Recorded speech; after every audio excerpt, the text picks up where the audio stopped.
Good Yontiv, everybody. We're going to get started on our interim program, which has been this phenomenal tradition that we've had at Anshe Emeth, where in between the morning service and the afternoon service, we invite four congregants up to share a little bit about what Judaism has meant to them or how Judaism has influenced their life. For years and years and years, Harvey Hauptman was our MC, who was the one who kept this all going and moving. And then before I started as senior, Rabbi Miller asked Marvin to be the MC when it was time for a new one. And, kind of like out of Godfather Part 3, you're in it forever now. So there you go. I want to thank Marvin for keeping this going, keeping this tradition going with us, and for emceeing and asking questions and guiding us through this whole process. We have four speakers this afternoon. I'm now in that moment of Yom Kippur where I'm just in front of a lectern and I go. Rabbi Miller's nodding in awareness of what that means. I'm going to be here for a little while, but then also I want to be able to be with the kids in the kids service, which has just started. I've read the speeches. I know the stories. I think we're going to have a very powerful and meaningful afternoon. I'd like to ask our speakers to come forward. David Snyder, Montana Horowitz, Sam Kovac, and Sandy Feller.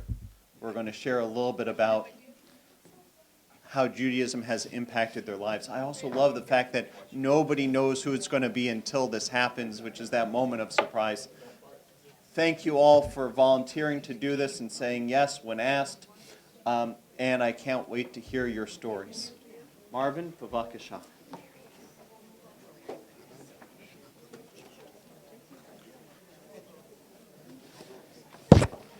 So, Shana Tova, everyone, and welcome again to the Yom Kippur interim service for 5785, if I have that right, or 2024, whichever one you want to consider. As Rabbi already indicated, we have four speakers today. The first speaker, I'm going to ask Sandy Feller. Sandy Feller is a long-term member of Anshe Emeth and currently serves on the Board of Trustees. She's married to Carl, with whom she resides in Monmouth Junction.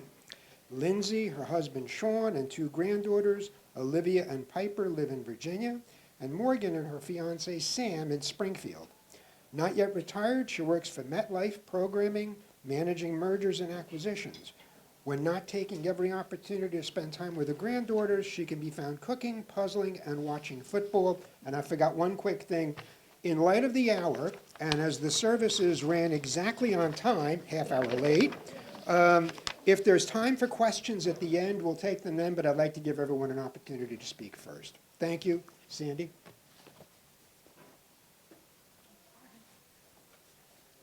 Shana Tova. My first thought on receiving this assignment/honor was, how has Judaism not influenced my life? And the answer was, in no way.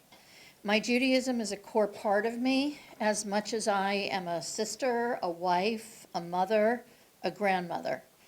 These are the basics of who I am. I approach my life through all of these lenses, and Judaism is the core component. I was not raised in a traditional Jewish household. My dad's favorite sandwich, after all, was ham and cheese on rye, although actually it was Velveeta, so it really wasn't cheese. We bounced around temples until we ended up at Anshe Emeth. We did Orthodox, we did Conservative, we did Ladino, and then we landed here at Reform. But it wasn't the religion so much as my identity that is rooted in Judaism. Many of you may know that no one on my maternal side of the family lives in the United States. They are all in Israel since the early 60s, where they all gathered after the end of World War II. I didn't meet my grandparents until I was 9 years old.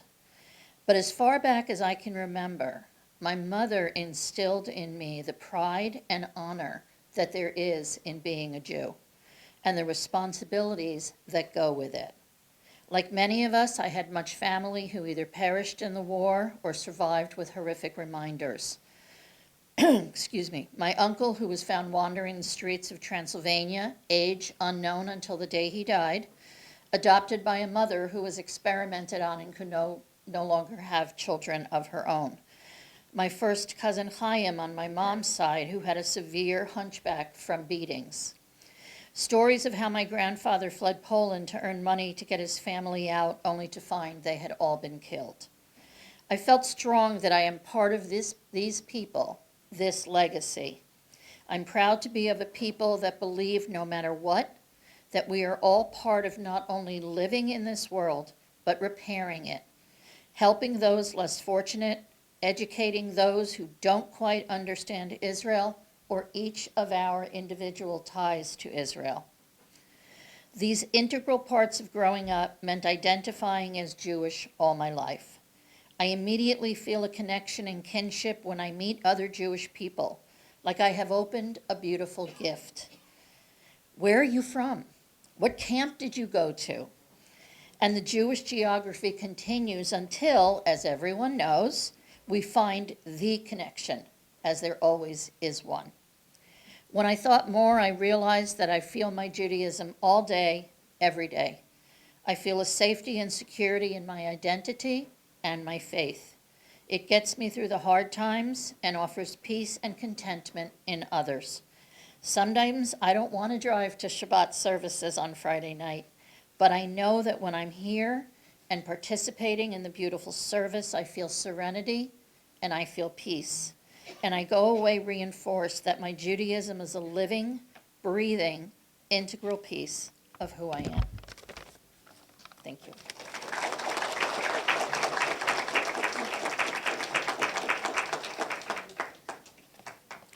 Sandy, thank you very much.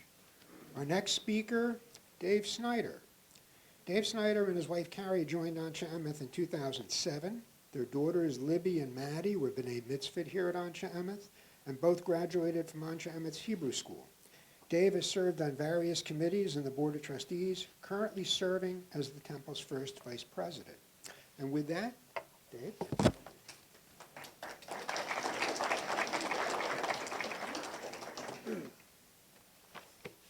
Thank you.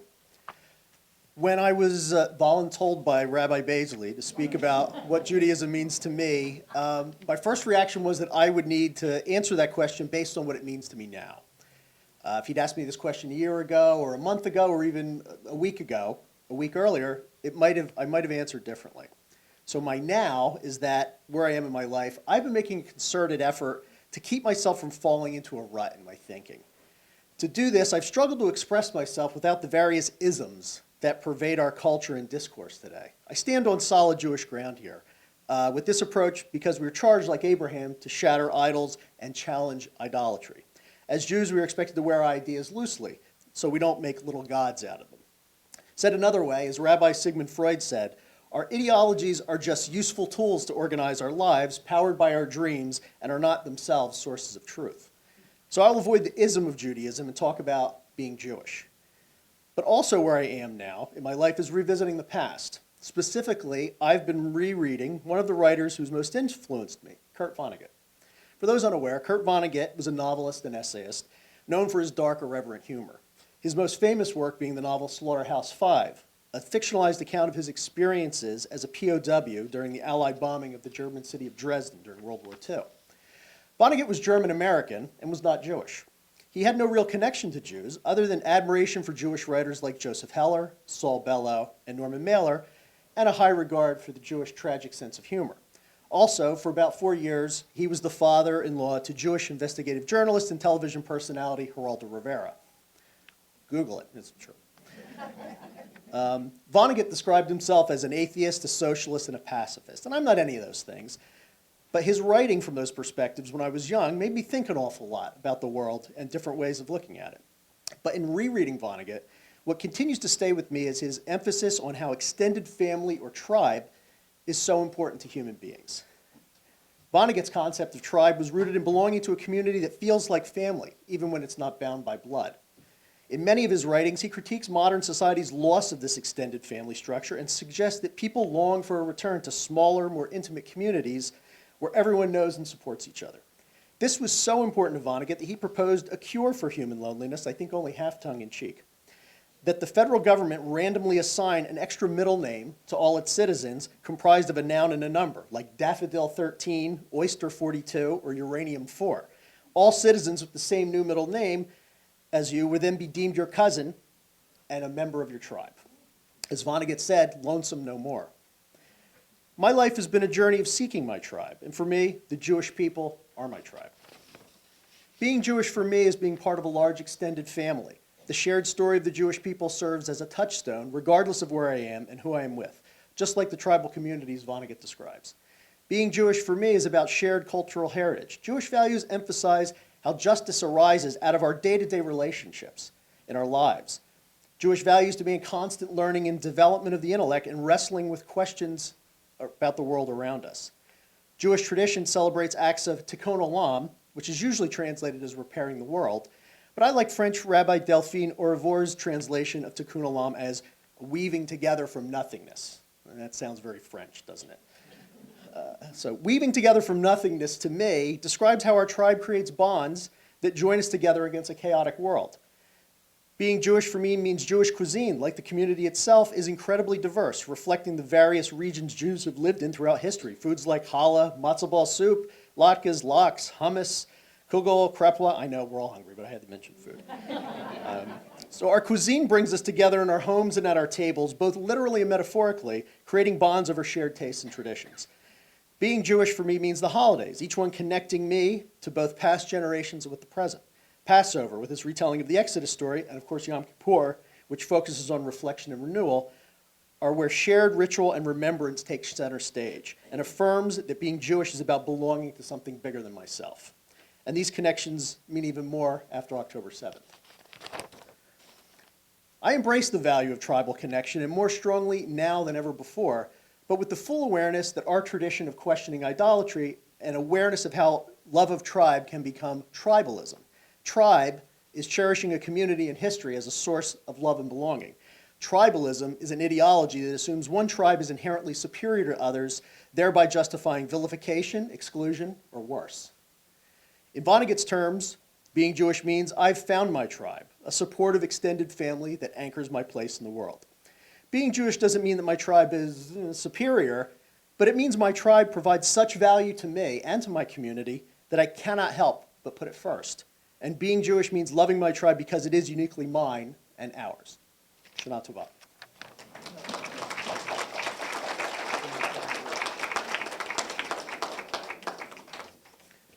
Dave, thank you very much. Our next speaker, Montana Horowitz. Montana lives in Metuchen with her husband Brian and their two children, Jake and Harper. Montana graduated from Rutgers University, where she was very involved with philanthropic organizations and student governance as the president of Pan Hellenic. In 2011, she graduated from Rutgers Law in Newark, where she was inducted into the prestigious Order of the Coif.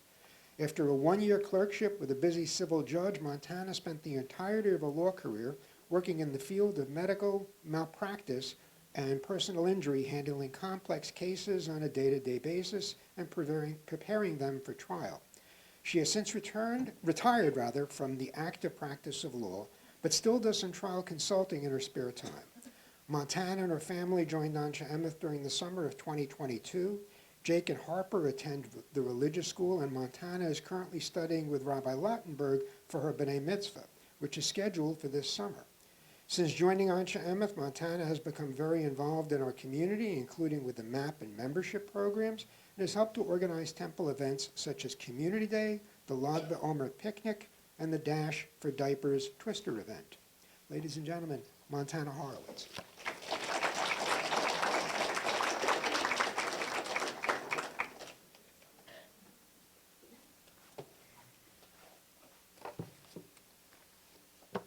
Okay, I thought a lot about what I wanted to say today, how I was going to tell you about myself and how I could condense what Judaism has meant to me over the last 38 years, and I kept coming back to two words: fear and death. And I know that sounds a little harsh, but, but let me explain. When Rabbi Beasley first asked me to speak about the influence of Judaism, I immediately said yes. Not because I'm excited to be here, although I am a little bit. I'm terrified, I'm gonna be honest. But really, I just don't know how to say no. And I'm working on it, but not today. But as my husband Brian and I tell our children Jake and Harper, who are in the back, all the time, courage is not the absence of fear, it's the assessment that something else is more important. And my experience with Judaism broadly, and at Anshe Emeth specifically, has honestly been a series of doing things that are so far outside my comfort zone, things that might seem like second nature to people who grew up in a Jewish community, but to me, they seem like climbing mini mountains. Thankfully, these are not being held above my head. So I grew up in Sayreville, and in Sayreville, it's not really known for having a thriving Jewish community. My graduating class had 2 kids who were Jewish, one a conservative boy who was pretty observant, and me. I'm half Italian. My parents, sister, and I grew up living with my devoutly religious Catholic grandparents, and when I was a kid, I was more familiar with the Our Father prayer than the Shema. I identified as Jewish if I was asked, but I always felt like I was on the outside looking in. My seminal Jewish experience growing up in Sayreville was in the 5th grade when a boy would follow me around from class to class to class, singing his take of the REM song, "It's the End of the Jews as We Know It." I didn't understand. I felt scared and alone. And sure, I was Jewish, but I wasn't really Jewish. That's how I felt. I never went to synagogue, I didn't really know how to say the prayers, and I never had any of those benchmark experiences like a bat mitzvah. But actually, it's more important to go even further back than Sayreville. When I was born, my mom went to a temple in Marlborough, where they were living at the time, and asked 2 things. Could the rabbi give me a Hebrew name? And were there any accommodations for families who couldn't afford to pay the yearly fee? You see, our family didn't have the money, and my mom grew up going to a shul, and my dad converted before he married my mom and was very supportive. But she was told 2 things that forever altered my adult Jewish life. 1, I didn't need a Hebrew name because I was just a girl. And 2, no pay, no play. If they couldn't afford it, we weren't welcome. My earliest memories of Judaism were based on a feeling that I didn't belong, and a fear that I would never be enough. After that experience, my family's interaction with Judaism was more of like a Fleetwood Mac. We would go our own way. For example, on Yom Kippur, we always spent it at the beach. We would write what we wanted to work on for that year in the sand and have the waves wash it away. We kind of just did our own thing. I never stepped foot into a synagogue until I sought it out for myself as a younger teenager, and I grew up hearing stories of my mom's vibrant Jewish upbringing. She would talk about going to temple with my grandfather of blessed memory, summers in the Catskills, and an endless supply of like anecdotes with her cousins at whoever bar mitzvah it was. Her upbringing felt legendary, but mine always felt lacking, like something was missing. As a self-professed and very proud nerd, my only answer at the time was to consume as much as I could through books. I even begged my parents for a copy of The Complete Idiot's Guide to Understanding Judaism, which you can see is well-read and anecdoted, annotated. And so I still use it today. And I would excitedly talk to people about their Jewish experiences when I would meet them. One of my first conversations with my husband, hi Bri, was about my strong desire to have a bat mitzvah one day. We met at a zombie walk, and I always joke it was love at first bite. The whole time, I desperately grieved a Jewish community.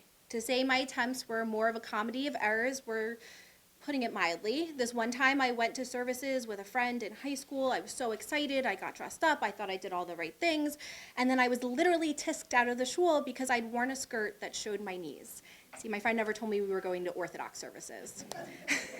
Each time I would give myself a pep talk. I tried to quash the building anxiety in my stomach. And each time it would be an epic fail. I just figured that was it. A Jewish community wasn't for me, and I would do what my parents did. I would go my own way. But life has other plans, and here's where the death comes in. January 2022, my beloved grandmother, at the age of 101, began the dying process. Grandma wanted to die in her own home. She made that abundantly clear. And she had lapsed into kind of a deep sleep. Not quite a coma, but a deep sleep. The nurses and doctors had pulled my mom aside And they had said that without food or water, they didn't expect for my grandmother to last more than a couple of days, and that we should start planning and making arrangements because time was running out. My mom knew that my grandmother wanted a Jewish funeral, and she gave me that task to figure out. I called one of my best friends, who's a cantor out in Indiana, in a complete panic. I can never thank her enough for what she did next. She reached out to a former classmate, Rabbi Baisley, and asked for the personal favor of helping out my family. She texted me his number and told me he would be expecting my call, and I promptly freaked out. I can distinctly remember me saying to my husband, "You can't just cold call a rabbi," as I anxiously paced my kitchen, trying to gear myself up for the call. And Brian, to his credit, told me to take a deep breath and gave me a hug and reminded me that it was okay to be scared. But what was more important was that I got the courage to make the call. So I did. And it rang, and it rang, and it rang some more. And then I left probably the most awkward message of my life because I don't even know what I said. And a few hours later, Rabbi Baisley called me back and talked me through what the next few days might look like. He told me that my mom and I could call him at any time. He gave me the advice not to grieve the living and to spend as much time as I could with her while she was still here. Grieve, he said, when she's gone. Right now, just talk to her. She'll listen. About 2 weeks later, I received a call from Rabbi Baisley, and it went something like this. "Hi, Montana. I just wanted to check in. I haven't heard from you. Is everything okay?" I understood the confusion in his voice because we were confused. You see, a healthy person should not really be able to go more than a week without liquids, but my grandmother, a woman 1 month shy of her 102nd birthday, went 21 days without any food or any water. And she did eventually pass away in her own home, very peacefully, which was her dream. And so I guess going our own way is a family trait. Rabbi Baisley thought we went another direction, and in actuality, she just was very much on her own timeline. I can't ever thank you enough for giving her the send-off that she would have always wanted, and my family will always be thankful for that. After the grandmother, and also my great aunt passed away at the same time, so the two matriarchs of our family had passed, and I felt lost and scared and alone, and I knew that I had to do something, and honestly, checking out Anshe Emeth was a last-ditch effort. I truly believe that if this hadn't been the right fit, I don't think I would have ever had the courage to try again. But thankfully, Anshe Emeth is everything I was always missing. Our families found our home here, and seeing our kids grow up in such a vibrant Jewish community has given me a sense of peace and belonging that I never, ever thought I was going to get to have. As it turns out, fear and death are not always a bad thing. They pushed me to become the person and the Jew that I've always wanted to be. And when Rabbi Baisley asked me to do scary things, I'm going to say yes, because I can't say no, but also because I know it's going to help me grow. And it's a chance for me to keep doing this and keep going my own way. But now I get to do that with all of you. So thank you. Shana Tova.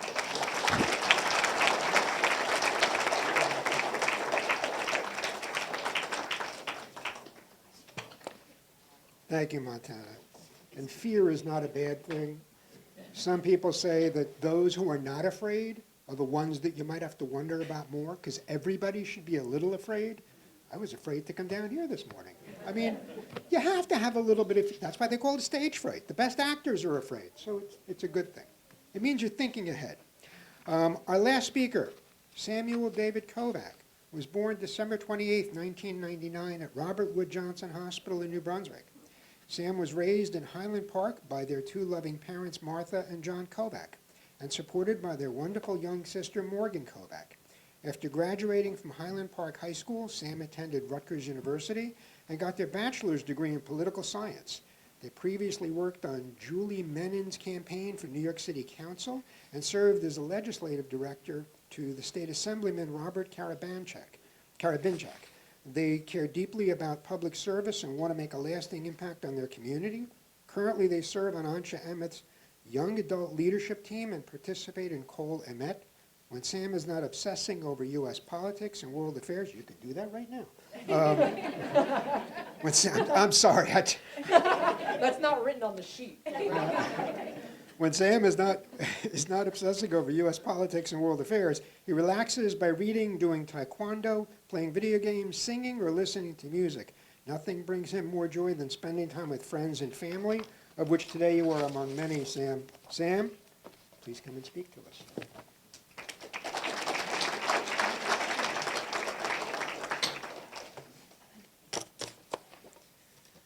Gamar Khatima Tova, everybody. My name is Sam Kovac. I will admit to you all, you can maybe tell by the pitch of my voice, I am nervous.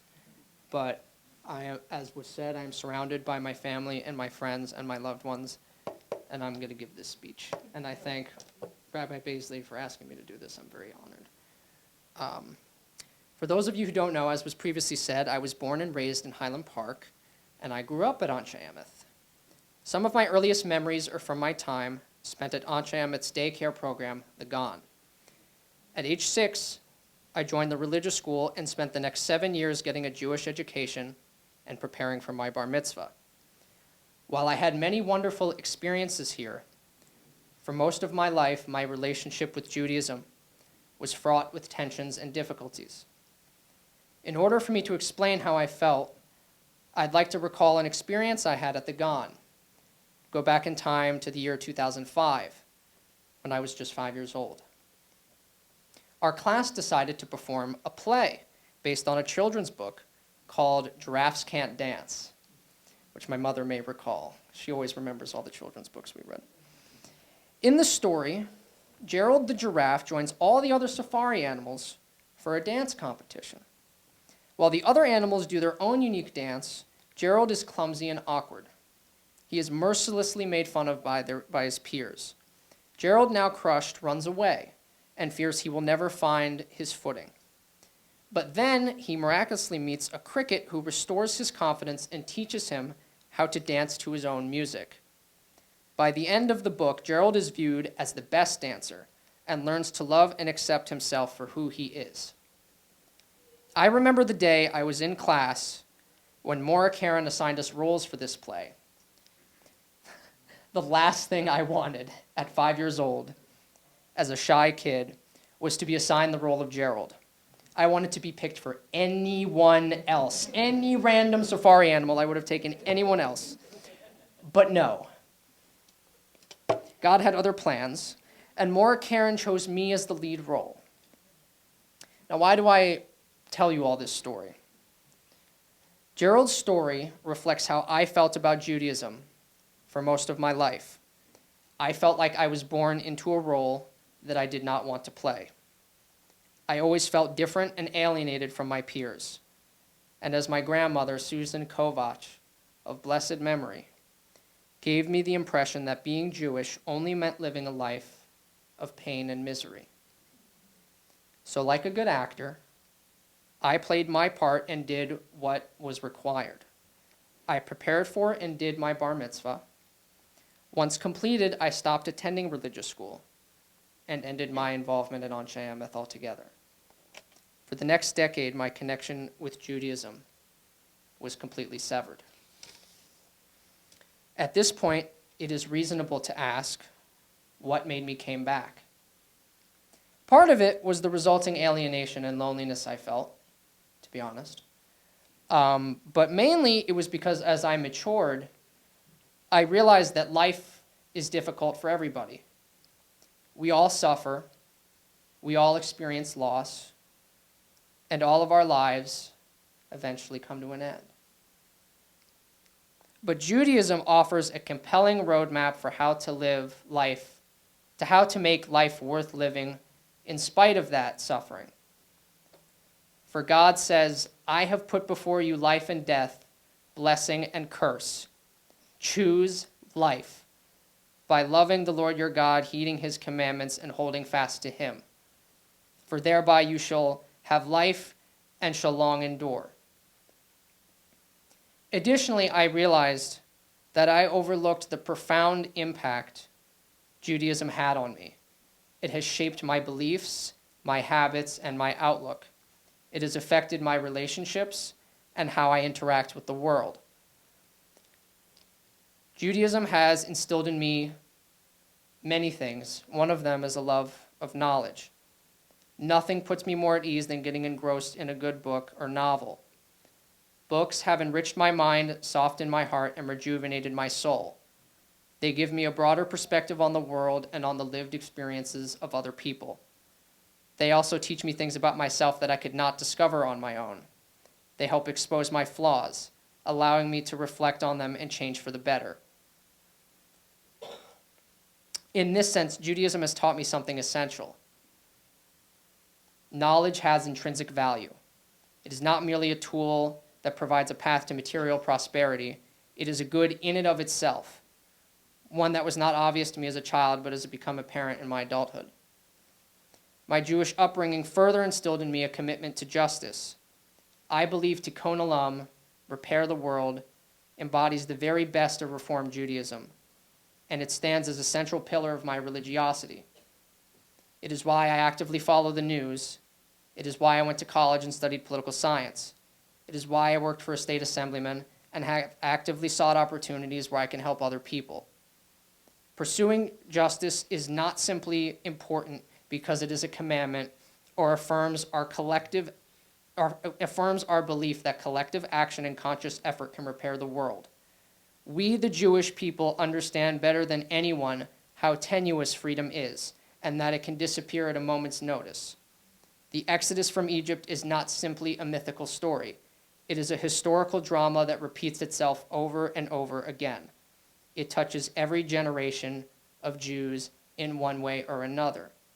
This history has taught me that our collective security depends on us playing an active role in the world. If we want to live in a world where we are treated with kindness, fairness, and respect, we ourselves must embody those values, not only in our personal lives, but in our community and in our politics. And lastly, Judaism has taught me the importance of family. For most of my adolescence, I was alone, and I did not have many friends. As I've grown older, I have realized how detrimental self-isolation was to my mental health and well-being. But last year, I was very fortunate to come back to Anshe Ameth and be invited by Rabbi Lotenberg to form a young adult group here called Anshe Hador. It was here where I finally felt at home at a synagogue. The people I have met through Anshe Hador have truly changed my life. I have never had a group of friends as humorous, kind-hearted, and trustworthy as they have been. They have been there on my sunny days, and they have been there on my rainy days. They are the first group of friends I have ever had who make me feel loved and accepted for who I am.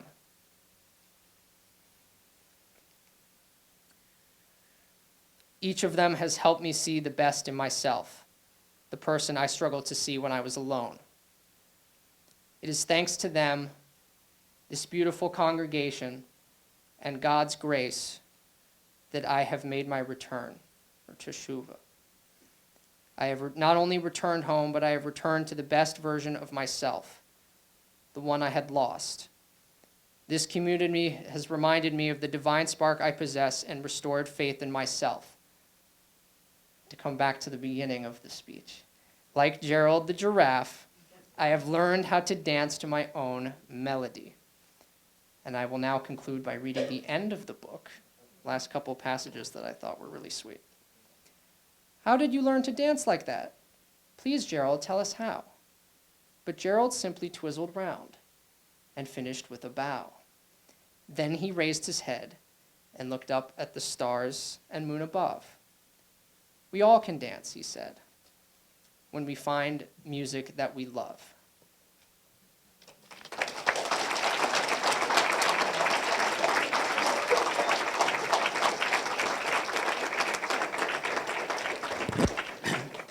Thank you all.